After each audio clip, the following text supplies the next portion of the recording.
see this parable, why Jesus chose this story. Because in the first century, if you see, this was a common system.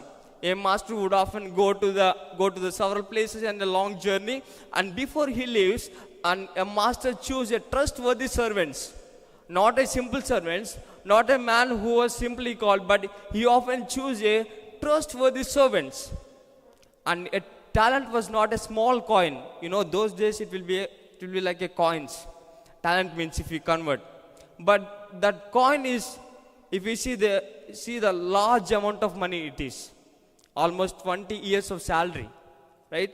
So Jesus is teaching us what gives us is extremely valuable. Whatever God gives us, whether it is talents, whether it is opportunities or responsibilities, anything in the stewardship God will give, definitely it will be precious and it will be extremely valuable in the ministry. This parable is the part of Jesus' final teaching called Olivet Discourse, my dear friends. And the disciples asked him, Lord, when you will return back? Then Jesus answered the disciples through this parable, my dear friends. Now, we are the servants on the earth. Jesus, the master who has gone to heaven, is Jesus, and we are the servants on the earth. One day, God will come back and he will settle the accounts, and he will definitely audit each and every steward in the world and maybe in the COT also. Dear friends, this parable is not about money when we see, but it is extremely speaking about the stewardship, because God entrusted us and God will definitely ask an account one day, and he will definitely one day at the final, on the day of judgment, he is going to evaluate and he will audit. So that I entitled my sermon as the ABC of stewardship, a steward will be audited. When I say ABC, don't think I am teaching you all alphabets, but these ABCs are the foundational truths of stewardship. When we see the Hebrew meaning of the stewardship, it was a beautiful, strong Hebrew word is there, shamar. It means to guard and to watch over and to take responsibility for something entrusted by God. And again, we see in the Greek word, it is oikonomos, and you can see the meaning also, one who manages a household or property on behalf of another, and a manager or administrator. My dear friends, here God is teaching us that whatever the God gives the talents to us, we are the responsible person in this world as a steward. Faithfulness is very important here. That's why we see the understanding of, let's look at the first foundational truth of stewardship is letter A. The A means allocation.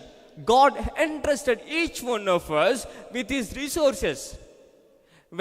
Which means a steward is entrusted with the master's resource. Whose resource? We are entrusted by God's resource, my dear friend. Whether it is talents, whether it is gifts or anything in the world. The word allocation simply means that to assign, to entrust, and to place responsibility into someone's hand. This is called, we see about the allocation. Let's look to the Matthew chapter 25 verse 14 to 15. The master allocates according to each servants according to their ability. When we see here in the first century, wealthy learners would often go to the long journeys, and before they leave that place, and they will choose the servants, and they will give huge amount of money with them. My dear friends, this shows, we see here in the verse 15, to one he gave 5 talents in the parable, and to one he gave 2 talents in the parable, and to one he gave 1 talent according to their ability. This shows the master knows their capacity. The master knows their limitations. The master knows their potential. My dear friend, God did not distribute the talents to all of us. It's not a randomly. But it happened. The allocation is intentional, it is thoughtful, and it is purposeful, my dear friend, because God knows our capacity, what we can do as a person. As Paul rightly said that you are responsible for what God has given you, not for what He has not given you. A steward must stop comparing with others. Yes, you have more talents. I have only one talent. No, stop comparing and stop complaining to God, but start stewarding as God entrusted you with the talent.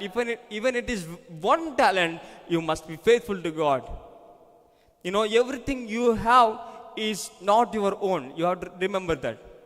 Because the God gave us some responsibilities or the talents or the gifts, anything, your time, your management or your opportunities, all are allocations from God. It is said that William Carey, how many of you William Carey? Yes. William Carey started as a simple shoemaker, and he could not sing well, and he could not able to deliver the God's word well in the beginning. But he used one talent of faithfulness. Today he is called as the father of modern missions. Today I want to remind you all that it is not how many talents you have, my dear friend. It is not how many talents, it is not how many gifts that you have, but it is that the matter of how faithful you are, which God has entrusted in your life. God, you are the steward now.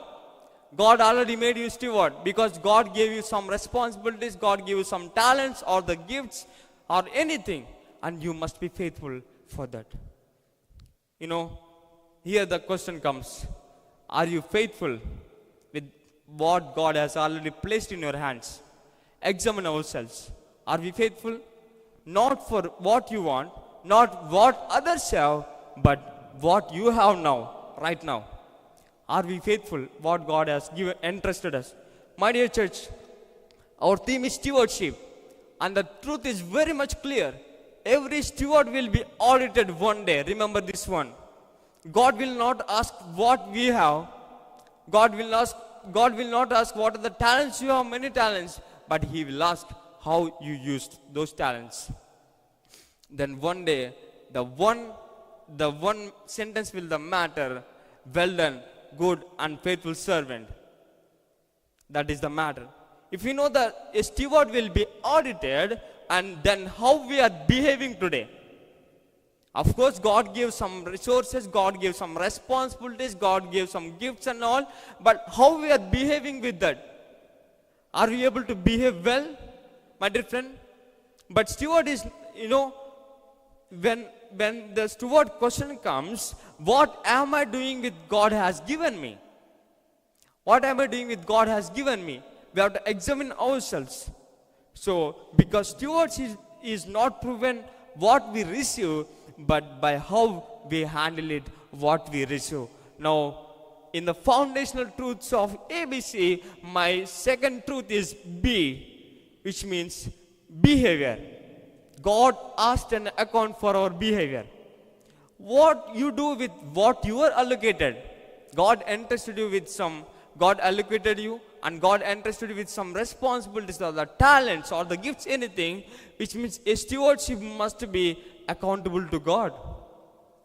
Every steward in the world, every steward in the COTR, you are definitely one day accountable to God for which God has entrusted in you.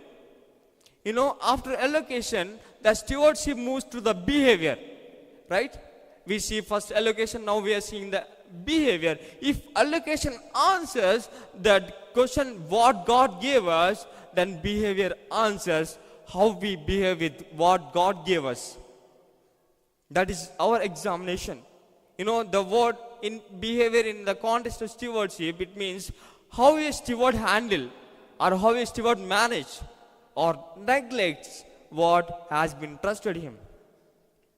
When God gives the gifts, my dear friend, or the talents, anything, or the money in the world, you must be accountable. Definitely God will come and ask you the accounts. Yes, you are singing, no? Yes, you are playing the drums or the keyboard or anything. Or yes, I am doing worship, yes, I am preaching or anything. But definitely one day God will ask you the accounts and what is our behavior towards what God entrusted to us. We see in Matthew chapter 25 verse 19, after a long time, the master of the servants came and settled accounts with them. Who came? He did not simply left them normally. Of course, God gave some talents to them, and the master gave some talents to them, and he went away, but does it mean that he will not come back again? No. He will come back again and he will settle the accounts with the servants. Here we see in the verse 15, the master gave and went away, and also we see in the verse 19 that the master returned and asked for an account of what he had entrusted to each one of the steward there, each one of the servant. My dear church, Jesus is teaching us a powerful truth of steward here. The master represents Christ, and the servants represent us, and the going away represents the present age. The return represents the second coming and final evolution of Jesus Christ. When Jesus went away after his resurrection, it does not mean he abandoned the responsibilities. It means he entrusted us with his works. Until he comes, we should be faithful, and we are accountable. When God asks, we need to submit it. Every steward in the COTR must know that